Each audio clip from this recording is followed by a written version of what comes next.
Talkin Rugby. This here ball. So big one, big one this past weekend. The MLR kicked off again. Super excited to see the MLR get through it. Really rough off season. Lost 5 teams. The league went from 11 to 6. But what a great opener. Anthem Rugby Carolina gets their first dub. That's fantastic. 2 winless seasons, get their first dub. Been pumping them up a lot personally. I got to meet their coach, their analysis guy. Really, really excited to see Anthem get their first victory. That's such a massive win for American rugby to see Anthem get the dub. I was so hyped about it. I couldn't see the game. I've only seen the highlights. I'm going to try and watch the replay tomorrow, maybe go live, do a little bit of commentary for that. But Anthem winning their first game is absolutely massive. 2 long years. They're trying to develop American players. They finally got over the hump. It sounds like the Legion maybe didn't have their best performance. Were a little bit disjointed. I basically followed the game on Reddit. I was at my own rugby tournament, which was fantastic. Loved it. Had a great time. We were champs, by the way. But Anthem Rugby Carolina winning their first match is a massive win for American rugby. I was so excited to hear about that. I was so excited to see the result. So Connor Mooneyham, I know had a really big try, but shout out to Coach Kuka and his entire staff. Augustin Cavaliari. Wow. Talk about delivering. I pumped them up a lot here over the last couple of months, and man, they delivered. I can't wait to see Anthem win some more games here this MLR season. Wow, just fantastic. Can't say enough. Can't say enough about how hyped I am for Anthem winning that first game. That is a big deal for Anthem Rugby Carolina. Other things. We had Sao Paulo 7. So this was the third and final of Sevens 2, which is like the second tier of the International Sevens competition. I've been vocal. I've talked about it on the Substack and stuff. I don't like how World Rugby has made the series smaller, but they have made it a tiered system, and there's promotion relegation within that. And very different results, to be honest. I did not get a chance to find out if there was different lineups or anything. Like I said, I was playing rugby on Saturday. It was fantastic. Oh, it was so good. But we had very different results in Sao Paulo, and I'm a little blown away. I did not expect this. Belgium won the tournament. Now, Belgium had been at the bottom with Canada. Shout out to my guy Snacks, who kind of called this. So Belgium, small country, they're in proximity. A lot of their players play in France, which is right up there. Maybe not quite super rugby, but it's along with Japan, the wealthiest pro league in the world. And a lot of their players play in France. I was not expecting such a change in results. But again, I'm going to go through this. You had Uruguay beat Canada just barely in the first match. Okay, Canada's been the bottom. Kenya beat Germany, smoked them, and I was all about Germany. Having watched Germany last week in Montevideo, I was like, Germany is so good. They play rugby really well. They do simple things right. Was blown away. I gotta think that there was some serious lineup changes for the USA and Germany, considering how they fell off. Belgium beat the USA in the first match, so they kind of laid the marker down in that first match right away. Hey, what's up? Hi, thanks for being here. Belgium beat the USA straight away, and they carried that forward and won the tournament again. I was not expecting this at all. I was not expecting it at all. So then Belgium goes on and they beat Kenya next. Nah, rugby. Hi. Uruguay beat Germany. Again, I was saying, I thought Germany was fantastic. I thought the USA was lucky to beat them. I think the USA and Germany, being as they qualified for Hong Kong already, I think that they probably rested a lot of their squad. The USA did get by Australia. I lived in Australia for a while, but I'm in the States. I'm an American, and I'm in the States. And I played rugby myself on Saturday. That's why I didn't get to watch these tournaments that I'm reviewing here now.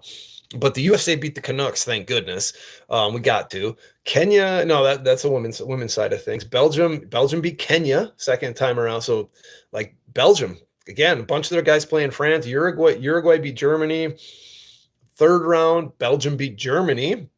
All right, Kenya beat Canada, and then the USA got by Uruguay. So day one, kind of unexpected. Belgium comes out the gate 3-0. That's fantastic. Like good on the Belgians. Yeah, a bunch of their players play in France. It's a wealthy league. Like I do think on the development side of the game, like Belgium they're headed in the right direction. The fact that they're even in this second tier, them and Germany, they're not teams you traditionally think of as rugby teams and as rugby nations. They've been competing well at this sevens too. Germany just blew me away in those first two tournaments, and I gotta think they rested a bunch of their squad, and that's why they ended up playing so poorly. Because then they lost to Canada on Sunday, which I would have never thought. The Seawolves? Heck yeah. Belgium be eating good. They got that chocolate. Yeah, no, the Seawolves, I'm excited. Oh, man. Oh, MLR. I started with that. We were talking about that. Anthem getting their first win. Oh, my goodness. That was so big. The Seawolves, y'all got like a great home atmosphere. I lived in Seattle for about 6 months. With that would have been like 2016, 2017. I played up there with like it was Saracens at the time. It was OPSB, then Saracens. Now the Seawolves. But then finishing off, we had Uruguay beat Belgium. So that was Belgium's one loss in the whole tournament was they lost to Uruguay. USA got kind of smacked by Kenya. Kenya always brings it. Like especially in sevens. Like the Kenyans always yeah. Your field is freaking phenomenal. You guys like bring an awesome home atmosphere. Everything I've ever heard and seen on the broadcast is like that's a cool rugby atmosphere you got in Tukwila. And then last round, Belgium barely beat Canada. Kenya, they got by Uruguay, and then USA kind of smacked Germany in that on Sunday. So that kind of like threw everything. It's way different than what you'd expect based on the first two tournaments. Because in the first two tournaments, it was very clearly USA, Germany were the best two teams. And then you had Kenya, Uruguay, very competitive and close. And then thereafter, I mean, like Belgium and Canada is obviously the on the men's side, like the worst team in there. But I gotta think that Germany and the USA rested a lot of players, being as they already have qualified for Hong Kong and like the finals and stuff. So the way this shakes out, like the final standings, USA wins it by 2 points over Kenya. So we got. Yeah, Germany really kind of hurt themselves. They're still qualified for Hong Kong and such, but they dropped down to third. So you had the USA on 52 points. You got Kenya on 50, Germany on 48, Uruguay on 44, and then Belgium goes way up, and they still finish fifth. So I think they just barely miss out on the Hong Kong qualification by 2 points at 42, and then Kenya is right at the bottom with 34. On the women's side, you had Argentina won it at 54, Spain at 50, South Africa at 46, Brazil at 42, Kenya 40, China 38. That even if you look at like that women's comp is really, really, yeah, you guys do. I'm pretty sure you open with Old Glory. That women's comp is really like I thought that's less stratified as far as like any of those 6 teams. Like even the China finishes bottom, but they finished bottom by 2 points. That's essentially they lost one game. Any of those teams on the women's side could beat anyone on any one day. I really thought that it was very clearly in the first 2 tournaments, it was USA and Germany, and then Kenya is very much in the mix. Uruguay was in the mix, and then Belgium, Canada into the bottom. But Belgium, for them to come up and win this tournament is a massive move for them. Kind of bummed out for them that they didn't qualify for Hong Kong. They just did too poorly in the first 2 tournaments. But that's like a massive like positive for Belgian rugby. I've been talking to my guy Snacks is telling me how like keep an eye on Belgium. You know, they're right, but they got a bunch of their guys playing in France and stuff. Seems like they're on the up and up. Dude, spot on. But shout out to Snacks, man. I was not expecting this. I did not get a chance to watch any of these. I'm gonna watch that MLR opener, that Anthem versus Legion game tomorrow. But again, like Anthem winning their first game, that is so big for American rugby. Like that is like our little development thing. Known for grunge and drugs and shitty weather. I was there in the fall. It's really nice in September. But yeah, thereafter, yeah. They have some rough streets. I play Union. Thanks for asking. Lived in Australia, watched a lot of league. I got a lot of friends who play league. I enjoy watching the NRL, but I'm a Union guy. Like league, like barely exists in the States. Rugby is a pretty fringe niche sport as is in America, but league is even much more niche. I've got a few friends who play for the USA league team. Yeah, I saw that. I saw you guys played the Harpooners in like your last tune-up here this past weekend. I'm trying to think if I know anyone who's still. I had friends who used to play for the Seawolves. I don't think they're on the squad anymore. One of my former players got drafted by them, but he's not playing anymore. But yeah, I saw you guys play the Harpooners this past weekend in a tune-up match. That's I don't know, man. You guys, Old Glory is going to be competitive. The nice thing about MLR is it's actually it's very competitive. Yeah, I coach. It's my job for the last 15, like 10 years. Been doing it full time. But I moved back to Wisconsin, where I'm from. I actually left my last coaching job, which was at Iowa Central Community College, and so I coached like full time for a little over 10 years. At four different schools, won a couple national titles. Been at Iowa Central the last 4 years, but I had my first baby. So me and my wife is a rugby player as well. So we moved back to Wisconsin to be closer to family. And I'm doing a little bit of consulting. I'm helping a couple teams. I'm playing myself a bit more than I'd get to play like one or two matches in the fall, maybe a couple matches in the spring, maybe like a few sevens tournaments. Heck yeah, dude. That sounds like a great birthday, dude. Definitely go to a game. You guys rock it. You guys rock it for the home games. But no, rugby's my whole life. I've been really fortunate. There's not a lot of Americans who make a living at the sport. And I kind of like at the end of college, I was like, well, I'm a pretty good player. Not really. I knew I wasn't going to make the Eagles, but I knew I was pretty good. There wasn't professional rugby yet. And so I was like, well, I'm going to dedicate myself to coaching. I'm going to give this 10 years and see if I can make a living at it. And by the time I was about 27, 28, when I started getting paid like full time to coach, and just over 40 now. I'm still playing again. I got to play this past weekend, which was fantastic. I loved it. We'll get to that in a minute. But rugby, it took me all over the world, especially kind of between when I graduated college and when I started coaching full time. I would leave the States in like end of November. I lived in Australia, New Zealand. I lived in Southeast Asia a bunch. Got to Europe a bunch. I've been to a couple different World Cups as a fan. Got friends all over the globe because of rugby, and I got to like rugby kind of took me all over the world. And then I kind of kept building the coaching resume. It was kind of like I prioritized my life on what was the next thing to do for rugby, and so that's what the next thing to do was go here, coach this team, go here, play for this team.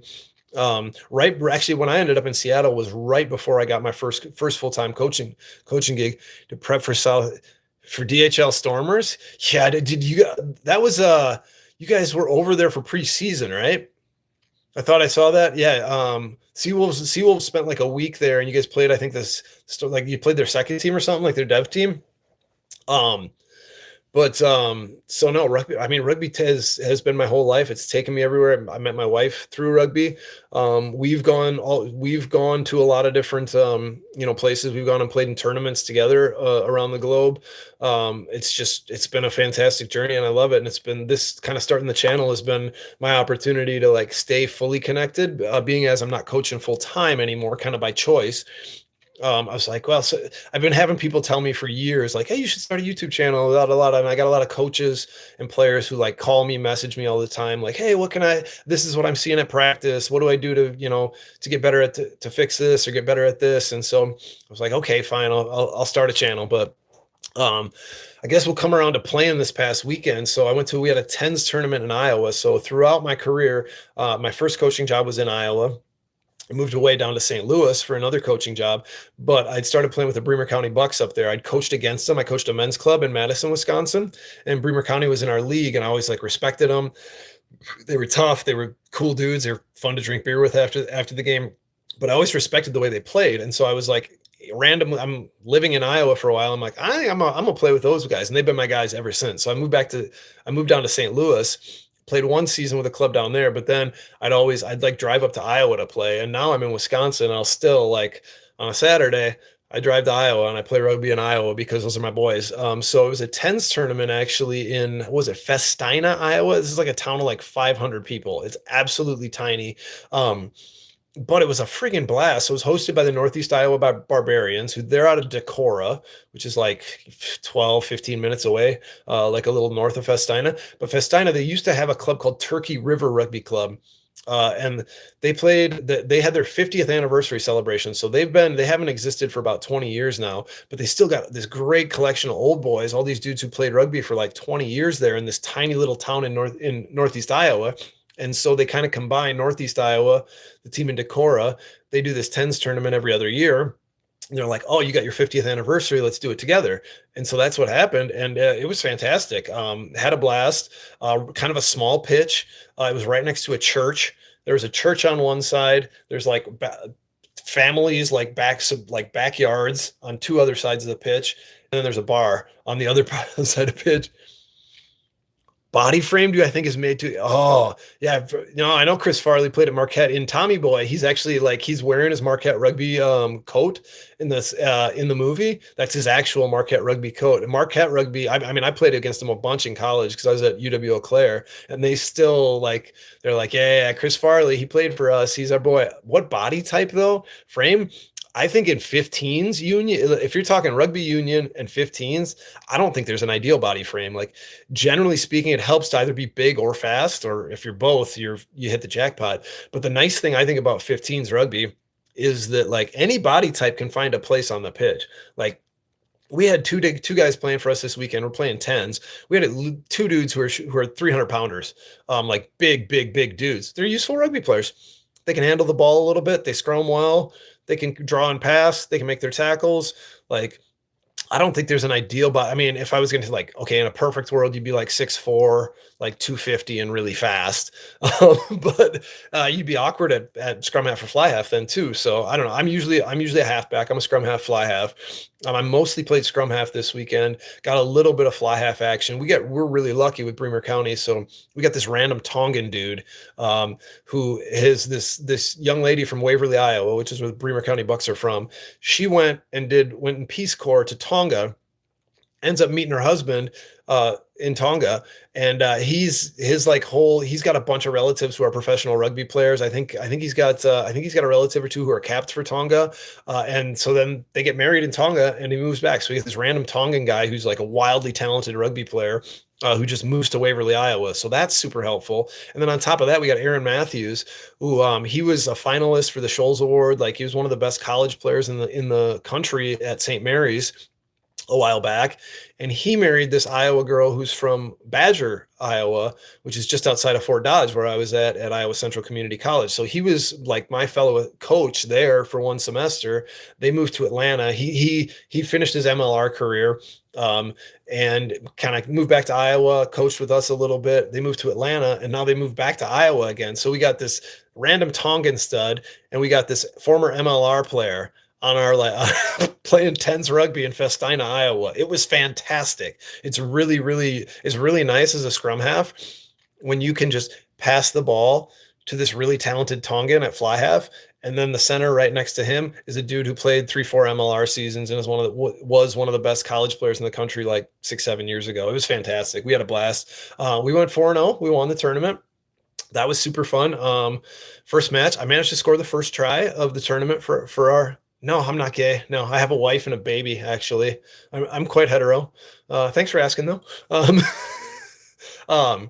But we had a scrum left side about the 15, and I noticed that their scrum half kind of camped behind the scrum, and I had my back line fully to the right, and I was I can beat him to the corner, and so fed the scrum, balls at the back. I just kind of dummy to my back line, and I just take off on a beeline, just go right for the corner and just touch it down untouched. So first try of the tournament, I was proud of that. After that, I just fed my guys. I mean, I got this stud Tongan, and then I got a guy who played professionally for several years and was really good, an MLR starter.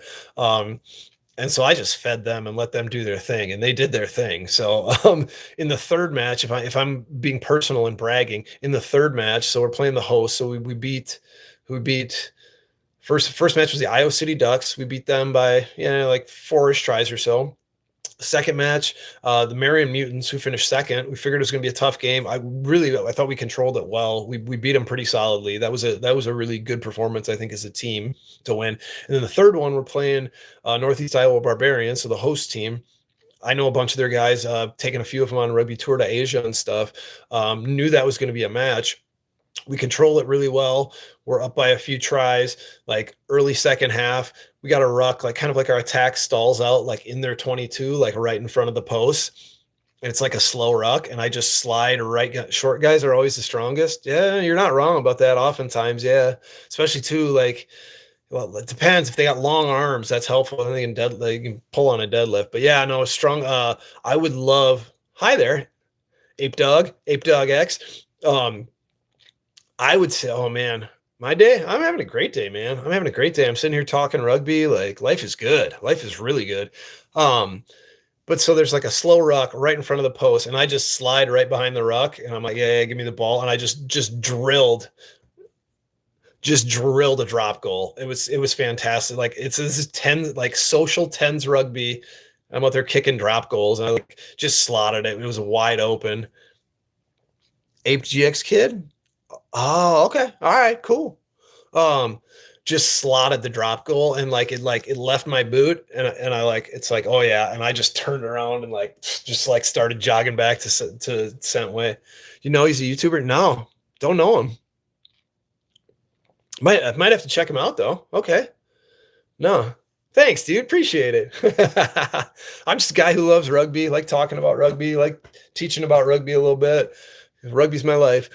But there is nothing I can think of nothing that feels better in a rugby match than slotting a drop goal. And it's kind of silly, I feel like, to kick and drop goals in a thank you, appreciate it. Slotting a drop goal in a social tens tournament, but that was probably the biggest cheer of the entire day. Biggest cheer of the entire day. I was proud. I kind of giggled. I saw it was going through, and I just like I'm not gay. I got a wife and a baby. I swear. Rugby. I'm cool with gayness though. That's all right. If you like dudes, or if you're a woman and you like women, that's okay too. Nigel Owens was for a long time the best rugby referee in the world. He's an out homosexual. He's gay. He's cool. The MLR actually had an advertisement with him inside. They were kind of like playing off of Margot Robbie in The Big Short. So they've got this famous rugby referee in a cattle trough. Thanks, dude. In a cattle trough, and they're like playing off of Margot Robbie in the Big Short. But basically, he's talking about how the MLR has this new referee review system. So instead of like the normal TMO where they like go up and they like recheck it, it's like a coach challenge system. And like the initial reports on it from this past weekend are actually really good. Seems like it was used. Sounds like it was used really well. I think it's a cool thing. I think American rugby should look to be innovative like that. Marianne or Ginger? Oh. That's a good question. I gotta go Ginger. I gotta go Ginger with that. Yeah. That's a good question. I like that question. Cheers to you. But the referee review system, I really think that's biggest drunk rugby college in the USA. Oh, biggest rugby. I mean, I'm from Wisconsin, and it's hard to not say Wisconsin because we've got a pretty aggressive drinking culture. And during my college rugby time, it was pretty aggressive drinking culture. Yeah, I'm gonna go with Wisconsin. Yeah, Wisconsin. But I think it's interesting. There's like a stratification. You're a Marianne dude? Okay, that's cool. Honestly, that's a tough question. I like it. I really like that question. Marianne or Ginger? Like, oh. Gilligan's Isle, man. The most painful thing I experienced. I had a Lisc Frank fracture on my foot, which is that was brutal. So it's like your foot, like they call it a break. So imagine this is my foot, but it like you got to like twist and like get like smushed. I had like a 300-pound guy. I was like scoring a try, and I'm like kind of like twisting, and this huge dude falls on it, and your foot kind of like compresses, and you basically tear up like all like right in the middle of your foot. That was really bad.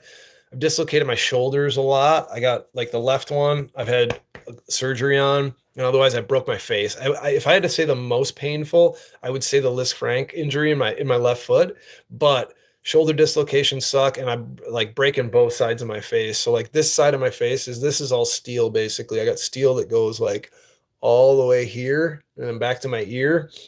And then Thanks, dude. And then this side, you can see, maybe you can see this cheek. It's like kind of sunken in compared to this cheek. So this one got broken really bad, and they rebuilt it, and it's got all this steel in it. This one, like it broke, and it's like kind of, you can see I got a little dent right here. It broke, but it broke like in just like 3 spots. They call it a tripod fracture. So my left cheek is just kind of dented. So breaking your face hurts. Dislocating your shoulder hurts. But I would say the Frank injury on like in my foot was probably the most painful. And like I wasn't allowed to walk for 3 months. I was in a boot. My leg like shriveled right up. It was awful. But what else? I'm trying to think. I've had a couple. I broke my thumb. What was that, like 3 summers ago? My left thumb. It still isn't quite right. I got like a knob on it. Let's see if you can see it right there. It's like I got this weird bump right here where the thumb broke. This is all painful. I mean, breaking stuff hurts, but the Frank injury, like you don't want one of those. I have a couple of friends who like ruined their athletic careers. Like they were never the same after it. I think I got really lucky. The doc I saw, he was like, oh, most hated player I ever played against for whatever reason. This dude from UW Platteville who broke my right cheek because it was a crappy cheap shot. Like it was nothing about it was clean. I played against a lot of dudes who are like big physical mean people, and whatever, it's part of the game. I love it. No, this dude is a big physical mean dude, and I passed the ball. So I'm like running down the field this way. I pass the ball this way to my teammate, and I take like 2 more steps, and this dude just cleans me out, just like shoulder right to the face, and just like completely like destroys my face. So screw that guy. Yeah, that was he was the inside center for UW Platteville in like, so it'd have been like 2007, I think. Yeah, that guy, he was a jerk. And like the thing is, no call, no nothing. Like I think the referee just followed. Like again, I passed the ball, and it was like 2 seconds, like back. uh, I'm trying to think. Those mean forwards. Mean forwards I played against. Let's flip that. Mean forwards. I don't know. I'm usually a back. I play a lot of forwards in like 7s and 10s though. Like I'm pretty useful in the front row in 7s.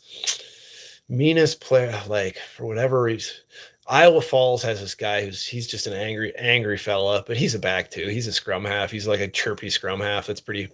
Would I have a beer with him now?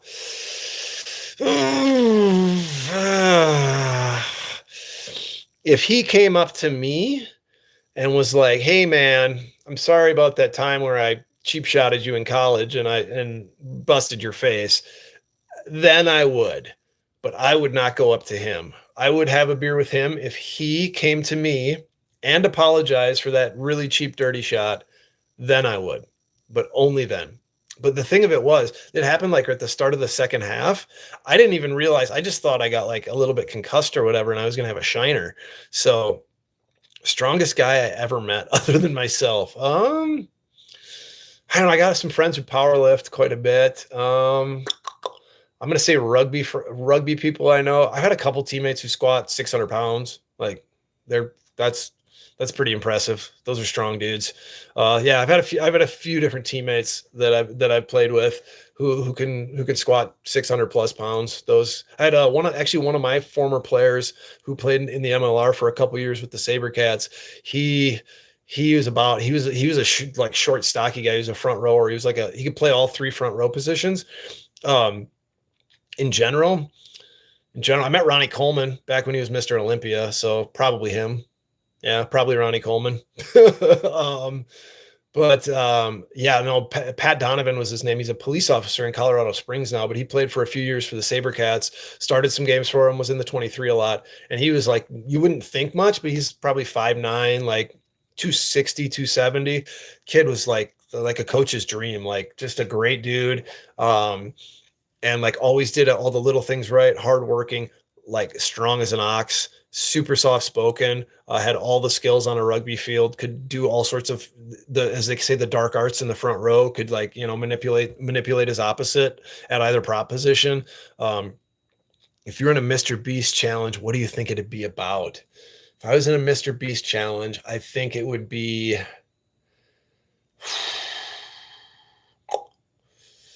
I want to maybe like didn't Mr. Beast didn't he like copy like Squid Game or something? I think I could see one of those. They did the one where the guy just had to stay in the circle for like 100 days, and they like dropped a house in there or whatever.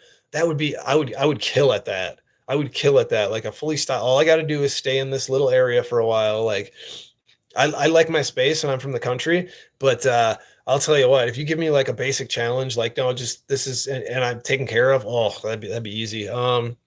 I don't know. I could see her like physical. I don't know. I feel like I'm a good team member as well.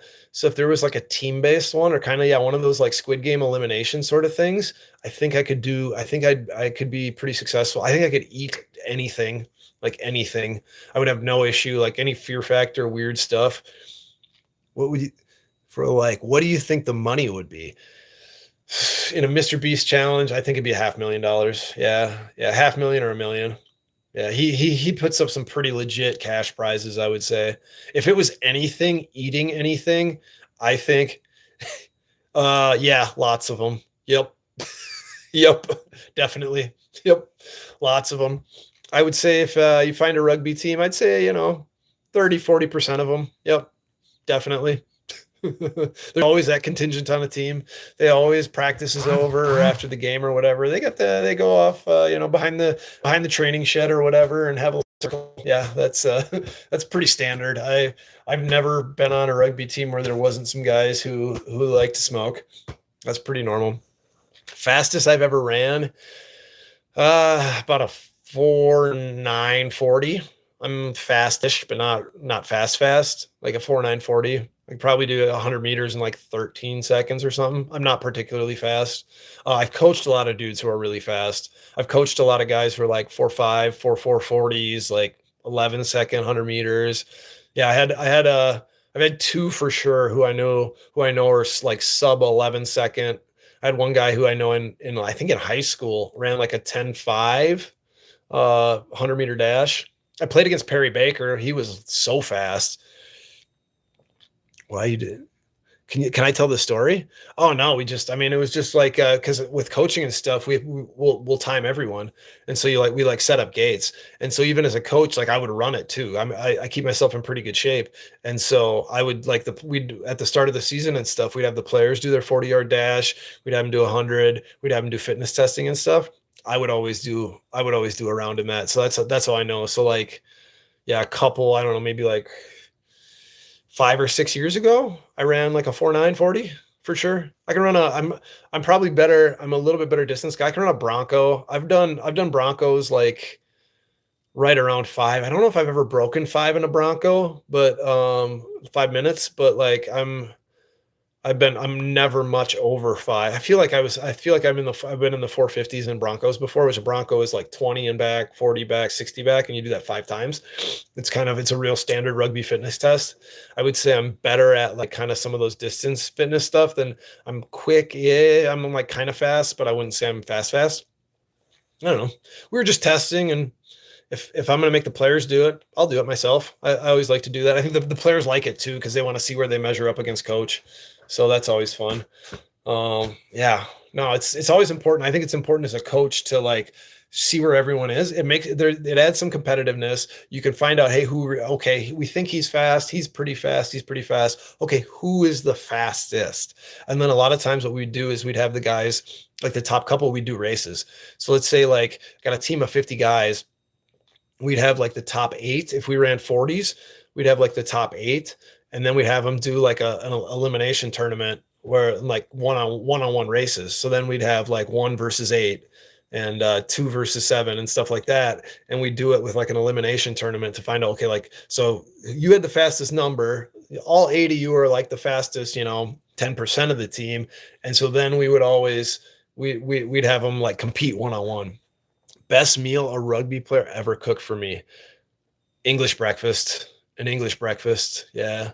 When I was in New Zealand, I hung out with a lot of rugby players. I stayed at a couple of different rugby friends of mine houses, and I had a rugby player cook me like a brilliant English breakfast, like the whole 9 yards, like all of it, the toast, the beans, the tomato, the mushrooms, like the bacon, sausages, all of it. Like, yeah, English breakfast, I would say the best. Otherwise, I've had some South Africans do a braai for me. So like that's like South Africans with the grill and stuff. You did type a lot, dude. That's all good. It's good. I like chatting. I've always got like a few things I want to go through, and then it's just like whatever. The one other thing, the tournament that we won this weekend, last game, Iowa Falls, they were competitive. They scored first, 5-0. Our Tongan got one right before half, so 7-5 at halftime, and then we put two more on them in the second half. And so we went 4-0, we won the tournament. But that's all I had to say. Otherwise, I just sit here and answer y'all's silly questions in there. You made a big comment, but it didn't show? No. Type it again. You can type it again. I don't know. I answer all sorts of stuff. What up, KK Panda? Hey, how you been? You had a couple good comments on the video the other day, man. Appreciate that. Oh, got a little wine here tonight.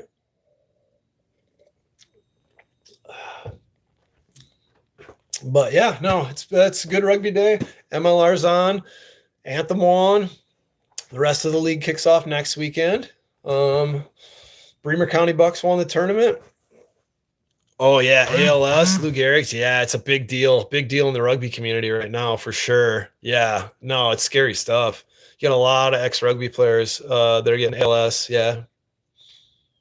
Oh, you're good. Your phones die, bro. It happens. No worries. Thanks for coming back. Yeah, no, a lot of I'm trying to think, what's his name? Lewis Moody. So like he only retired from England like 5-6 years ago. He's another recent one. He's still in pretty good shape. But yeah, you've had a lot of rugby players end up with ALS. Or Joos van der Westhausen from South Africa. He was another one. Like, I mean, he was the best scrum half in the world there for quite some time. And then just kind of like he shriveled up. It gets you. It's a nasty disease, and it's pretty clear that head trauma contributes to people getting it at this point. So that's a bummer. Like I've definitely know of. I had one rugby friend who he ended up committing suicide, unaliving himself. And like yeah, he like the last year and a half, 2 years, like he just was a different person. And then they checked his brain after he was gone, and yeah, he had CTE like bad. I'd like to play your favorite game on it once again, if yes. Do most rugby players go to the gym? Yeah, yeah. I mean, especially like teams I coach, it's pretty mandatory you go to the gym. I think at the lower levels, you get more and more like in like adult senior side stuff. You get like people who like, nah, I just show up at practice and play the games. Um, any that didn't but were awesome, yeah, a couple of them, yeah. I'd like to play your favorite game on it once again, if yes. Oh, my military, but lucky. Thank goodness. Yeah. Yeah. The military has good rugby. Like before the ID. What you mean? Before the ID? I'm not sure. I'm trying to think of guys who didn't go to the gym. If there's one, Jerry Collins, who used to like he was an old New Zealand All Black. He was notorious for smoking cigarettes like before the game and at halftime. And everyone would say like he didn't use the gym and stuff. Hold up.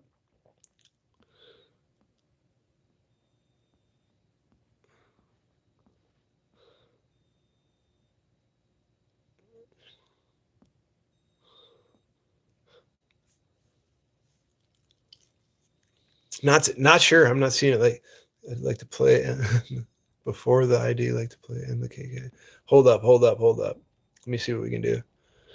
Yeah, I know a bunch of military dudes who play rugby. For a little while in St. Louis was so they used to be the Scott Air Force Base Rowdies. So that was like on the Air Force Base just outside of St. Louis on the Illinois side. Bunch of good dudes. Their best player when I was there was also a Tongan.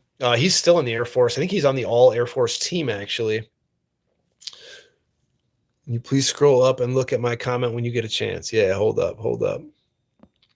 Your dad has ALS? Oh, I didn't put that all together. Oh, bro, that sucks. That sucks. A lot of military people were they rugby players, or is it just like their military experience? A lot of people, especially people who did tours in like Iraq and Afghanistan with those like the chemical pits and burning and stuff. You had a lot of people end up with and oh, dude, I'm sorry, that sucks. Ugh, that sucks a lot, dude. Dang.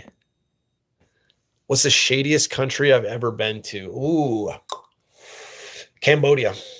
Cambodia. Yeah, definitely. Yeah, Cambodia was like the sketchiest like feel to it. Like I lived in Thailand and I lived in Laos, and I love both of those countries. I love that whole area, Vietnam, Cambodia, Thailand, Laos. But like Cambodia, like there's just sketchy. They had the Khmer Rouge there in the 70s, and like a lot of like a third of the population got murdered. Um, oh, bro, no, you guys should travel and enjoy the time you got while you got it, man, for sure. You wrote the comment again, Ape Dog?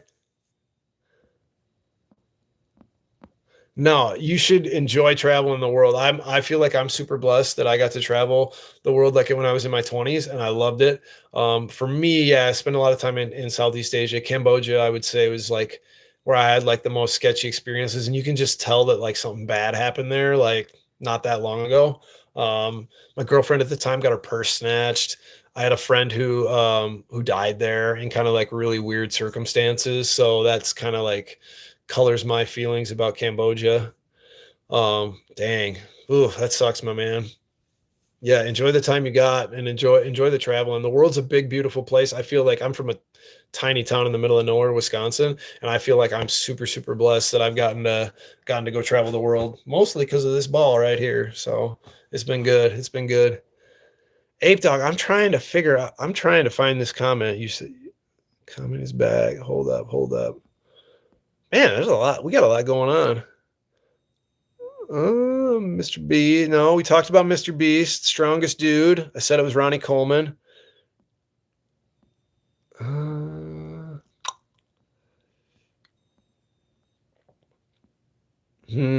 love that Marianne and Ginger comment.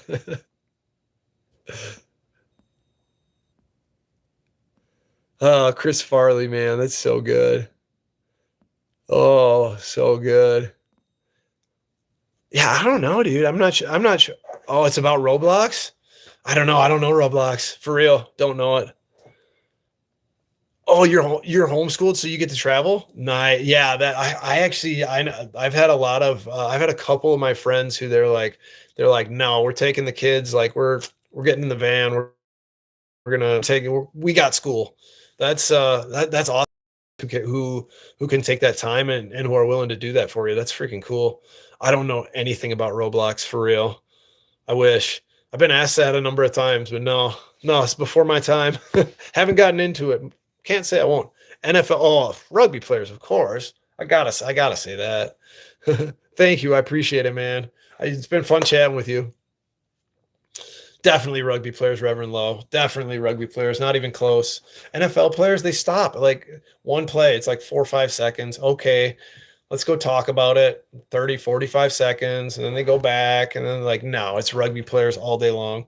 Like, the best thing about rugby, like, my favorite thing is that, like, it keeps going. Like, I love the flow of it. And, like, you always got to be making decisions and, like, okay, whatever. It's got, like, a flow to it. It's so, and, like, you can't overcoach it. As someone who coaches it a lot, like, the players, when they're out on the field, like, we can practice everything. We can plan for everything. I can tell them, hey, I want you to do this in this situation or whatever. But ultimately, when the game's going on, like, they make the decisions. They're going to do what they're going to do. So, is what it is. No, I think there's so much to be said for that. Like it gives so much control to the players, and the fact that it just keeps going and keeps going. I played rugby against ex NFL players, and there's only one. I'm trying to think, at least four different guys. Perry Baker was. I mean, he was like on a practice squad. He was like you were just like, who is this guy? He's so crazy fast, like whatever. But I played at least three different like ex NFL guys. Like they finished their NFL. I am married and I have one kid. Got a 1-year-old baby. Yep. My wife plays rugby too. She's actually a better rugby player than I am. Like she played for like the Team USA. Um, but no, like I played against a couple of different ex NFL guys, and you'd see like they'd like, okay, I'm gonna run with the ball, and then actually no, what was his name from the Packers? Jared Bush. He was awesome. He was like he was an all pro, like special teams guy for a couple years. And then he played rugby with the Green Bay men's club. He was awesome. He was a great dude because I got to play with him. nicest guy. Like the other couple, like NFL dudes who I played rugby with or against, you could tell there was like a chip, like an extra chip on their shoulder, like an ego, and you could tell they didn't know the game. And then they like make one big hit or one big run, and then they kind of like lay there, and then they'd stand up, and it's like the game keeps going, bro. Like you could tell they didn't know. Jarrett Bush, though, I can't say enough about that guy. That guy was like the best teammate. Like the couple times I got to play with him, he was the nicest dude.